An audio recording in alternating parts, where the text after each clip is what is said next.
यानी रोजा रखते हैं कि नहीं रखते हैं? मुसलमानों की अक्सरियत वो है जो रोजे नहीं रखती। बाज लोग रोजा एक नहीं रखेंगे, लेकिन जिस दिन मस्जिद में इफ्तारी का ऐलान होगा ऐसे नहा धोकर के पहुंचेंगे, लगता है भाई साहब का एक रोजा नहीं छूटा है।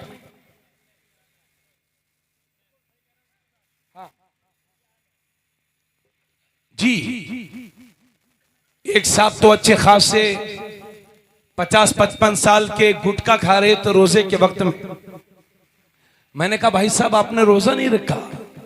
तो कहने लगे हजरत साहब मुझे गैस बनती है। जैसे ही रोजा शुरू होता है बहुत सारे लोगों को गैस बनना शुरू हो जाती है। वो कहने लगे हजरत साहब डॉक्टर ने मना किया है, रोजा तुम्हें नुकसान देगा। नाबालिग है वो डॉक्टर, झोला छाप है वो डॉक्टर, जाहिल है वो डॉक्टर जो रोजे को इंसानी सेहत के लिए नुकसानदेह बताए। हमने दुनिया के बड़े बड़े डॉक्टर्स की रिसर्च को पढ़ा है, उनकी तहकीकात के बारे में सुना है। अक्सर डॉक्टर ये कहते हैं कि रोजा रखना इंसानी सेहत के लिए बेहतरीन चीज है। अरे मेरे भाई, आज दुनिया की दूसरी कौमें तरस रही हैं कि काश रोजे जैसा सिस्टम हमारे मजहब में भी होता। आप तो कदर ही नहीं कर रहे। और कितने गैर मुस्लिम वो हैं, जैसे ही मुसलमानों का रमजान शुरू होता है कुछ गैर मुस्लिम मुसलमानों को हम देख दिन भर भूखे प्यासे रखते हैं ताकि उनकी सेहत बेहतर रहे। तो तुम्हारा डॉक्टर यह कहता है कि रोजा रखना इंसानी सेहत के लिए नुकसानदेह है, लेकिन जिस नबी का तुमने कलमा पढ़ा है वो नबी फरमाते हैं हज करो मालदार हो जाओगे, रोजा रखो शिफायाब हो जाओगे। सुभान अल्लाह, सुभान अल्लाह, क्या बात है, जिंदाबाद जिंदाबाद। एक रोजा रमजान शरीफ के मुबारक महीने का एक रोजा जो बगैर किसी शरई उज़्र की वजह से छोड़ा गया है, उसके बदले में कोई जिंदगी भर भी रोजा रखेगा तो जिंदगी भर के रोजे उस एक रोजे की कज़ा न बन सकेंगे। अल्लाह जी, यानी जो सवाब उस एक रोजे में था जिंदगी भर के रोजों में वो सवाब नहीं होगा। इसलिए मेरे दोस्त, रमजान शरीफ का मुबारक महीना 3-4 महीने बाकी हैं। ये गौस की महफिल आज 30वीं तारीख लग गई है। सिर्फ गौस आजम रबीउस्सानी के महीने के लिए ही नहीं है, वो हमारी पूरी जिंदगी के लिए है। बेशक बेशक। उन्हें पढ़ो और उनके नाम पर 11वीं शरीफ के नाम पर एक देग बिरयानी बना दी, चंद लोगों को बुलाकर के खिला दिया, हो गई 11वीं ना। उसको भी हम 11वीं कहेंगे, मगर 11वीं उसी वक्त मुकम्मल होगी कि जिन रास्तों पर हमारे गौस चला करते थे उन्हीं रास्तों पर हम चलें। बेशक बेशक, सुभान अल्लाह, सुभान अल्लाह। क्यों भाई पीछे वालों, आप बताओ बातें हमारी समझ में आ रही हैं कि नहीं? तो जब मेरे गौस पैदा हुए तो जिस दिन पैदा हुए उस दिन से ही ये करामत मशहूर हो गई कि रोजे के वक्त में अपनी माँ का दूध नोश नहीं फरमाते थे। क्या बात है, सुभान अल्लाह, सुभान अल्लाह। और जब इफ्तारी का वक्त हो जाता था तो हाथ पैर हिलाते थे, कहते थे अम्मा जी रोजा पूरा हो गया है, मुझे इफ्तार करा दो। हाय हाय हाय, सुभान अल्लाह, सुभान अल्लाह, जिंदाबाद जिंदाबाद, क्या बात है। यही वजह है जब प्यारा बच्चा, नूर वाला बच्चा, बुजुर्गों की बिशारत जिस बच्चे के लिए जाहिर हुई, रसूलुल्लाह उनके वालिद के ख्वाब में उस रात में तशरीफ लाए जिस रात मेरे गौस पैदा हुए, और फरमाया अबू सालेह तेरे घर में जो बच्चा पैदा होने वाला है वो अल्लाह का वली है, वो मेरा भी महबूब है और अल्लाह का भी महबूब है, और औलिया अल्लाह और अख्ताब में उसकी वही शान होगी जो नबियों और रसूलों में मेरी शान है। बेशक बेशक। शेख सादी फरमाते हैं गौस आजम दरमियाने औलिया चू मोहम्मद दरमियाने अंबिया।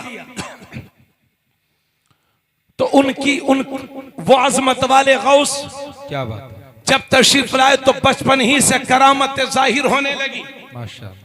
और जब वो पढ़ने के लायक हो गए तो पहली बार उनकी मां मदरसा लेकर के गई, पढ़ो बेटा बिस्मिल्लाह। मदरसा लेकर के गई, उस्ताद ने पढ़ाया, पढ़ो बेटा बिस्मिल्लाहिर्रहमानिर्रहीम। तब गौसे आजम शुरू होते हैं तो इस तरह से शुरू होते हैं, बिस्मिल्लाहिर्रहमानिर्रहीम अल्हम्दुलिल्लाहि रब्बिल आलमीन इला आखिरी अलिफ लाम मीम ज़ालिकल किताबु ला रैब फीह इला आखिरी सयक़ुलु सुफ़हाउ मिनन नासि मा वल्लाहुम अन क़िबलतिहिम अल्लती कानू अलैहा इला आखिरी तिलका रुसुलु फद्दलना बअदहुम अला बअद। उस्ताद ने सिर्फ बिस्मिल्लाह पढ़ाया और गौसे आजम ने एक ही बैठक में 18 पारे सुना दिए। सुभान अल्लाह सुभान अल्लाह। तो उस्ताद मुस्कुरा के बोले, बेटा अब्दुल कादिर, पढ़ने आए हो कि पढ़ाने आए हो, क्लास लेने आए हो कि क्लास देने आए हो, सीखने आए हो कि सिखाने आए हो? बेटा अब्दुल कादिर, ये 18 पारे तुमको कहां से याद हो गए? तो बड़े पीर साहब का जवाब सुनिए। फरमाते हैं, उस्ताद मोहतरम, मामला यह है कि मेरी माँ 18 पारों की हाफिजा है और जब मैं अपनी माँ के पेट में था तो मेरी माँ काम भी करती थी और कुरान का दौर भी क्या करती थी और अब्दुल कादिर उसे याद करता चला जाता था। सुभान अल्लाह। नारे तकबीर, नारे रिसालत, जश्ने सरकार गौसे आजम, अजमते सरकार गौसे आजम, करामाते सरकार गौसे आजम, गुलामाने सरकार गौसे आजम। माशाअल्लाह, क्या बात है, सुभान अल्लाह सुभान अल्लाह। माँ 18 पारों की हाफिजा, सुनना मेरी बहन, 18 पारों की हाफिजा है माँ। गौसे आजम माँ के पेट में है, कुरान की तिलावत कर रही है। नतीजा यह हुआ कि बच्चा 18 पारों का हाफिज कुरान बन के पैदा हुआ। सुभान अल्लाह सुभान अल्लाह। जब हमारे घर की औरतें गाली बक बक करके, चुगली कर करके, गीबत कर करके पेट में बच्चा है, मोबाइल के जरिए से अजनबी मर्दों के साथ बात करेंगी तो कहां से उनके पेट से वली पैदा होगा?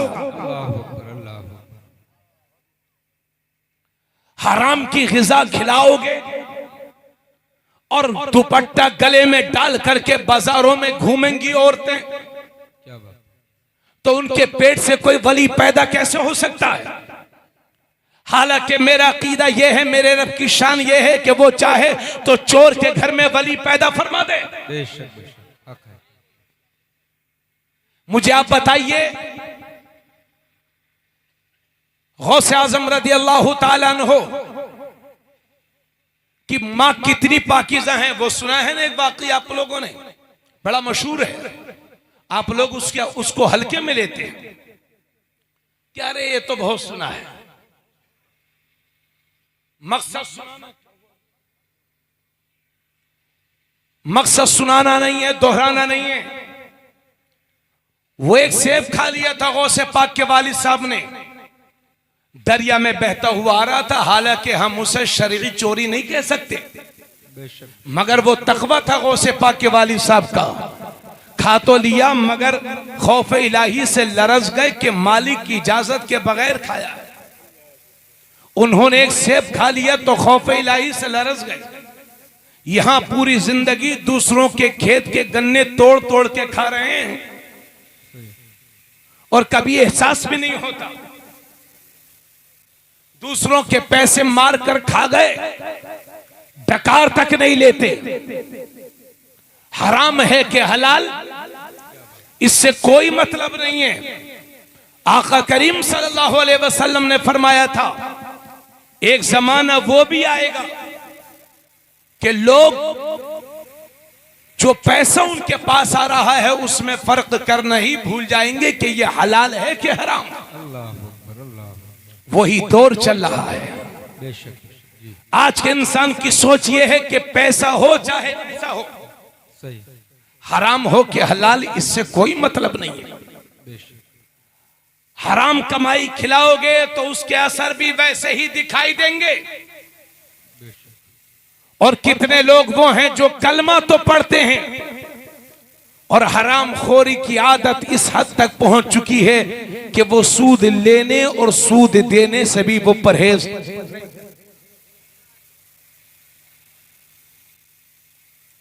कितने सूदखोरों को हमने देखा है, सफेद कपड़े पहने होंगे, 20 लाख की गाड़ी में होंगे, चेहरे पर खूबसूरती वाली लाली, यानी सफेदी और खूनी रंग का हसीन संगम चेहरा चमक रहा है, मगर भाई साहब कुत्ते से भी कम इज्जत होती है उस सूदखोर की। लोग अरे बोलो भाई बोलो, वैसे गलत आदमी मुंह पे कह देता रही ये तो हराम का खाता। और याद रखना, जितना सूद पर पैसे देने वाला मुजरिम है, उतना ही सूद पर पैसे लेने वाला भी मुजरिम है। अगर ये लेने वाला ना होता तो देने वाला किसे देता? लाना रसूलुल्लाह सल्लल्लाहु अलैहि वसल्लम आकिल रिबा व मुकिलहु व कातिबहु व शाहिदै व क़ाल हुम सवा। नबी करीम सल्लल्लाहु अलैहि वसल्लम ने सूद लेने वाले पर, सूद देने वालों पर, सूदी दस्तावेज लिखने वालों पर और सूदी गवाह बनने वालों पर लानत फरमाई है, और फरमाया ये सब के सब लानत में बराबर के शरीक हैं। अल्लाह अकबर, अल्लाह। एक साहब मेरे पास आए, कहने लगे हजरत फला आदमी सूद खाता। मैंने कहा आपको कैसे मालूम? तो कह नहीं पा रहे थे, मगर उनके हाल से पता चल रहा था कि वो खुद लेकर के आए थे। अरे किस मुंह से शिकायत करते हैं लोग? ये जो आप बीमा करते हैं, उलमा का सेमिनार हो चुका है, इसमें अगर पैसे डूबने का खतरा ना हो तो जायज है, मगर बचना बेहतर है। आपने बैंक में पैसे रखे और जो पैसे आपको फाजिल मिले, एक्स्ट्रा मिले, है ना, ये भी एक तरह से सूद है। मगर उलमा ने फरमाया कि उस पैसे को आप ले सकते हैं, जायज है। अगर आप उसको लेना नहीं चाहते तो उसको निकाल लीजिए और गरीबों में बगैर सवाब की नीयत से बांट दीजिए, वरना वो पैसा ऐसी तंजीमों को जाता है जो आप ही के खिलाफ काम करती है। बाकी जितने सूदखोरी है, ये एक साहब का मेरे पास फोन आया लखनऊ से कि हजरत वो प्लाटिंग का काम हो रहा है, पैसे दे दीजिए 5 लाख रुपया, हर महीने आपको इतना पहुंचता रहेगा। मैंने कहा नुकसान होगा तब भी पहुंचेगा? बोले हाँ आपको तो मिलता रहेगा। तो मैंने कहा ये फिर प्लाटिंग नहीं है, ये सूद की नई नई शक्लें लोग बना रहे हैं।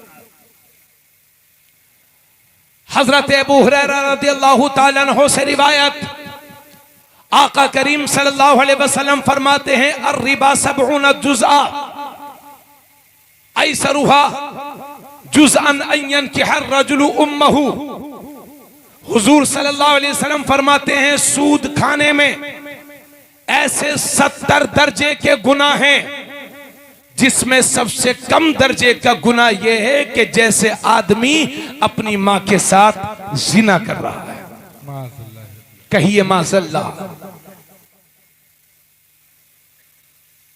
ये जुमला मेरी जबान से निकलना बड़ा मुश्किल हो जा रहा था। आपके कान सुनने के लिए इसको तैयार नहीं होंगे, मगर यह सच है जो मेरे नबी ने फरमाया। सूदखोर इस तरह के 70 दर्जे के गुनाह पाता है, जिसमें सबसे कम दर्जे का गुनाह यह है कि जैसे अपनी मां के साथ जिना कर रहा है। तो सूद पर पैसे देने वाला बहुत बड़ा मुजरिम, मगर लानत में सूद पर पैसे लेने वाला भी शरीक है। इसलिए आपसे गुजारिश करूंगा, चादर उतनी ही फैलाओ, पैर उतने ही फैलाओ जितनी आपकी चादर है।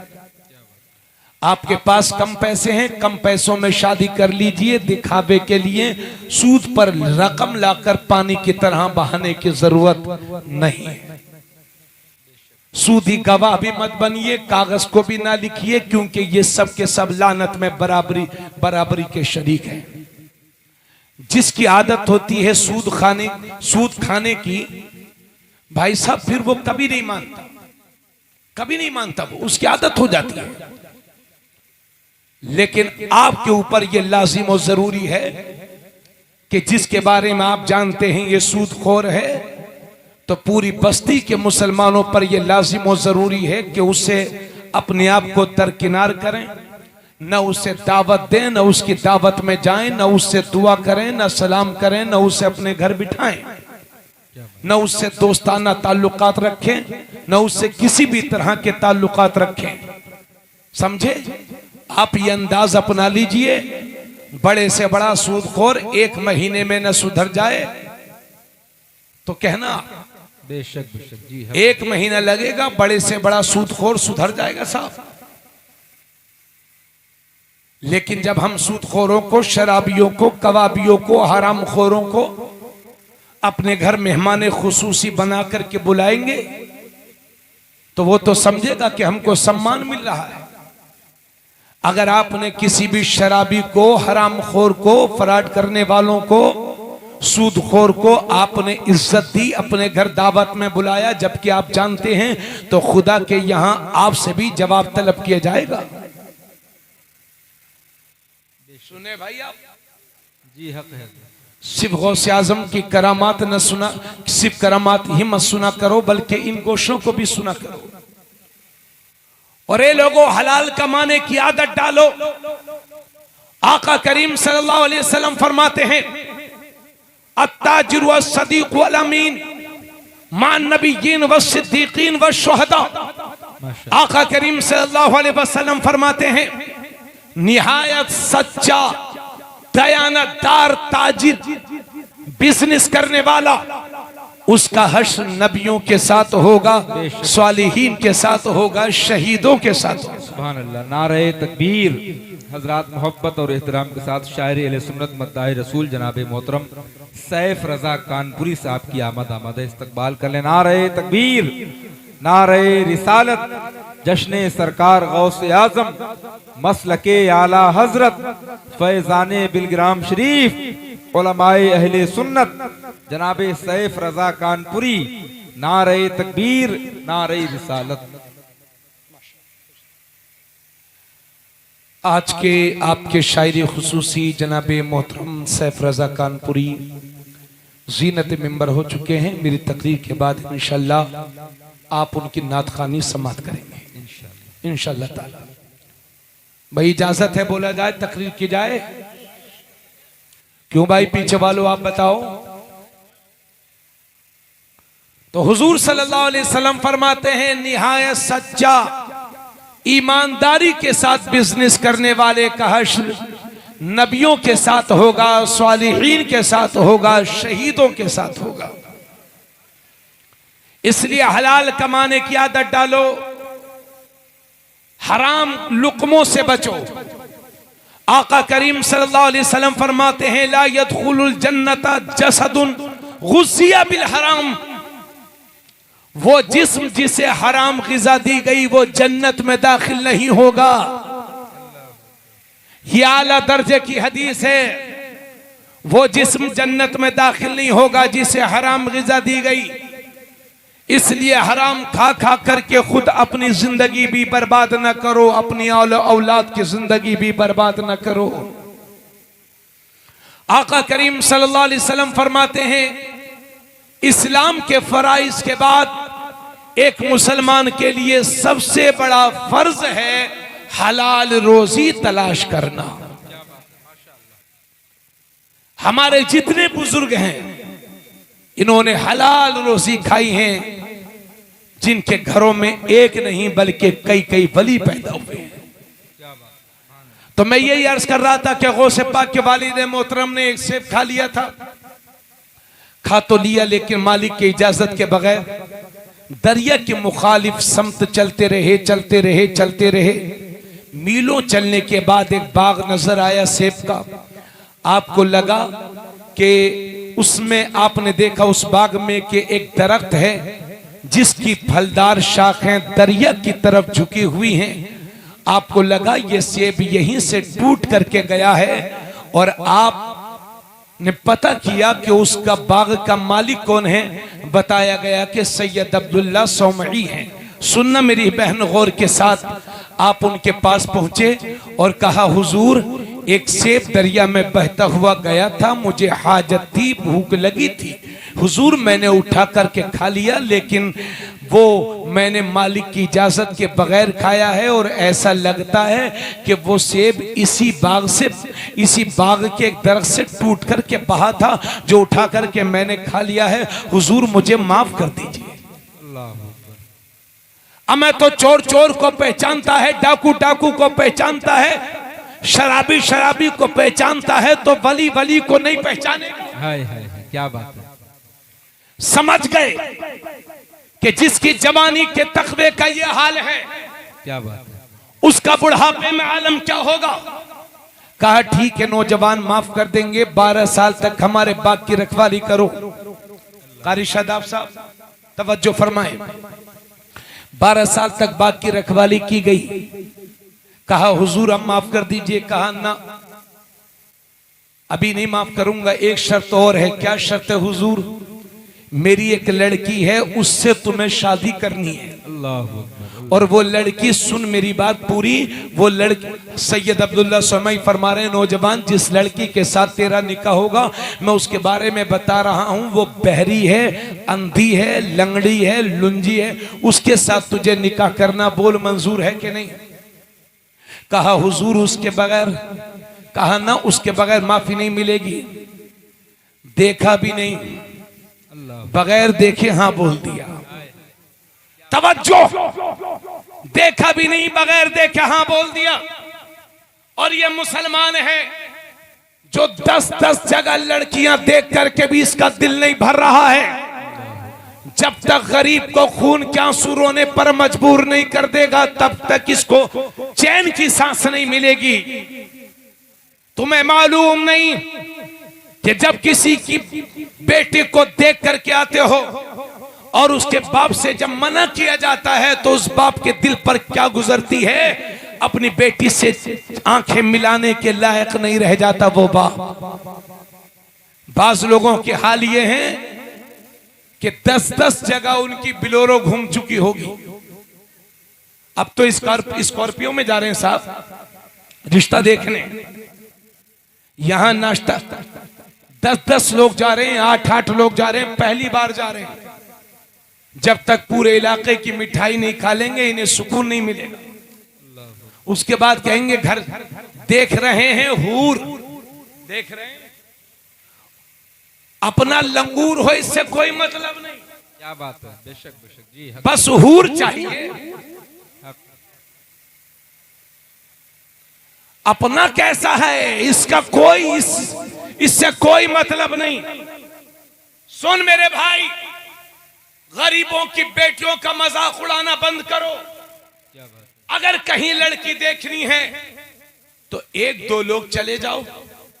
बल्कि इस्लाम तो ये कहता है कि अगर लड़का लड़की जिनका निकाह होना है, अगर आपस में एक दूसरे को देखना भी चाहते हैं, तो दोनों खानदानों के जिम्मेदारों की मौजूदगी में लड़का लड़की एक नजर एक दूसरे को देख भी सकते हैं।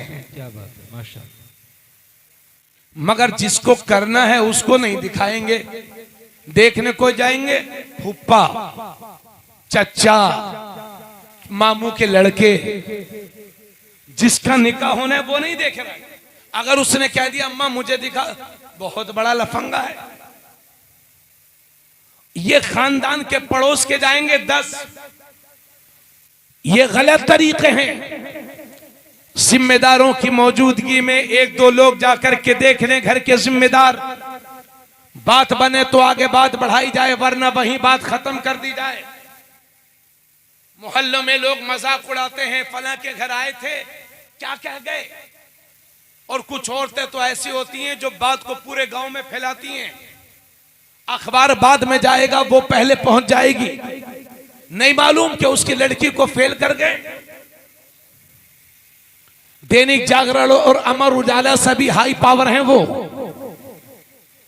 पूरे मोहल्ले में खबर पहुंचाने में उन्हें देर नहीं लगती। और उनका ये महबूब मशगला होता है, सीखो अपने बुजुर्गों से। देखा भी नहीं और हां कर दिया।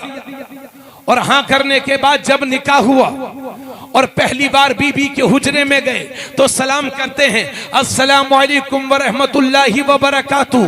तो क्या देखते हैं, जवाब मिलता है वालेकुम अस्सलाम व रहमतुल्लाहि व बरकातहू। क्या देखते हैं कि ऐसी हसीना और खूबसूरत लड़की बैठी हुई है कि जिसके हुस्न को देखकर चांद भी शर्मिंदा हो जाए। सुभान अल्लाह, सुभान अल्लाह। उल्टे पांव वापस हो गए, उल्टे पांव वापस हो गए कि जिसके बारे में बताया था वो लड़की तो ये नहीं है। उल्टे पांव वापस, कहा हुजूर वो लड़की तो वो नहीं मालूम होती। मैंने सलाम किया, उसने तो जवाब दिया, उसके तो आंख भी सलामत है, उसके तो पैर भी सलामत है, वो तो बोल रही है, वो तो देख भी रही है। तो सैयद अब्दुल्ला सोमई कहते हैं, नौजवान तुझे मुबारक हो, वही तेरी बीवी है, उसी के साथ तेरा निकाह हुआ है। और सुन, मैंने अपनी बेटी को नाबी ने इसलिए कहा था कि जब से मेरी बेटी बालिगा हुई है उस वक्त से लेकर आज तक मेरी बेटी ने किसी गैर महरम को देखा नहीं है। मैंने अपनी बेटी को बहरी इसलिए कहा था कि मेरी बेटी ने शरीयत के खिलाफ एक जुमला नहीं सुना है।